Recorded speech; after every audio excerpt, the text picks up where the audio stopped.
పొరుగు అనేది ఆశింపకూడదు. ఆజ్ఞల్లో ఉంది కదా, నీ పొరుగు అనేది ఏదైనాను నీవు ఆశింపకూడదు. చాలా ఉంటాయి పొరుగు అనేది అంటే.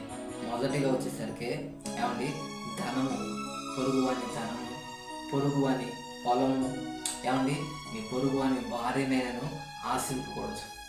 ఏదైనప్పటికీ కూడా నీ పొరుగువాని ఇల్లైనను, ఏమండి ఇంటి ముందు నడిచే స్థలమైనా సరే, పొరుగువానిది ఏది కూడా మనం ఆశించకూడదు. అదే అంటూ ఉంటాం, నీ పొరుగు అనేది పామై కాటేస్తుంది. ఒకవేళ దాన్ని ఆశించావనుకో, అది పామై కాటేస్తుంది. దానివల్ల నువ్వు మరణం పొందుతావు. జాగ్రత్త.